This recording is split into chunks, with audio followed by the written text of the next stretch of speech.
strategic implications, evolving maritime security dynamics, and impact of the closure of Strait of Hormuz and our perspective.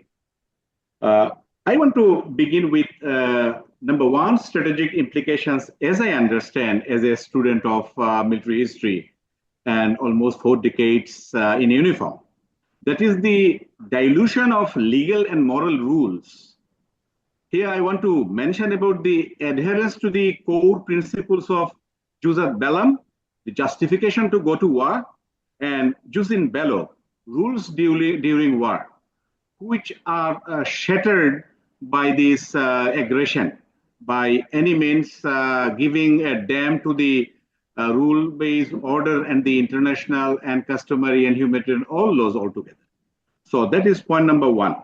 Secondly, I want to bring in the point that we are very desperately waiting to listen to the news that the war has stopped, or at least there is a ceasefire. But then I am always a very optimistic individual, and I believe the war will end soon.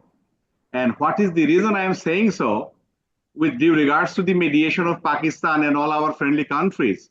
But I want to bring in another point, and that is the number one protagonist of this war. Israel wants this war to be stopped because of the continuous pounding and the retaliation attack by the Iranian government and the militaries. So they want the war to be stopped. I go with my friend, the respected Admiral Javed, for a 3 months moratorium, but with caution.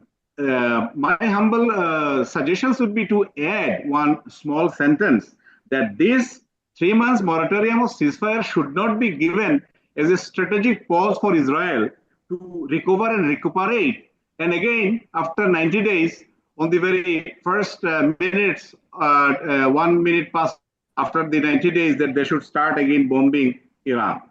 Having said that, the very escalation is likely to go beyond the regional theater, which we are very afraid of. And you have already mentioned about the chances of a third world war, which all we very dearly want not to take place.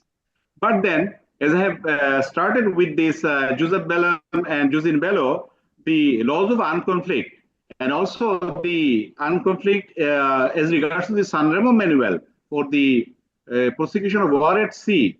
So these are actually all violated. But the question may come, the United States has not signed or ratified these conventions. But these are, customary laws, and customary laws are to be adhered to by a gentleman's contract and in a rule-based world order. So the most important point I want to bring in, which we all are in fact affected, are the not only energy. I want to bring in here in this forum the food security. Food security, why I want to mention about the energy security, we all very overtly talk, but about the food security, I want to say half of the world's seaborne urea, a key nitrogen fertilizer, passes through Hormuz. 30% of global ammonia is passing through this. This is a critical hub for modern days agriculture. Down the line, 2-3 months, we all will start starving because of the food shortage. That is a very big problem. Apart from the strategic polarization, militarization of choke points or chokehold, whatever you say, the shifting to gray zone warfare, these are all we know, and I need not to go into details. I want to quickly talk about the evolving maritime security dynamics through the anti-access and anti-denial, or the asymmetric dominance, or the hybrid maritime warfare, or even the legality of the gray zones. The blockade of Hormuz versus the control disruptions, these are becoming blurred. The commercial shipping is under high pressure. So this is again a big problem. So coming quickly to the impact of closure of Hormuz, as I said, oil prices is spiking very dramatically, and all of us, we are impacted. The supply chain is already being disrupted, and I have mentioned energy and food security, especially for us, those who are dependent on the Strait of Hormuz. We are already getting the pang of this severity. Military escalation, we hope it won't trigger a full-scale naval conflict, and the premium surge is already felt by all the maritime nations, and the strategic choke points. This spillover, I think, would be very dangerous if Bab el-Mandeb, as the respected senator mentioned.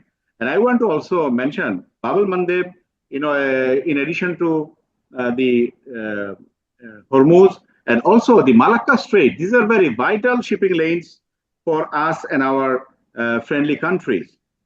So the direct violation, as our friend from Iran mentioned about the UNCLOS.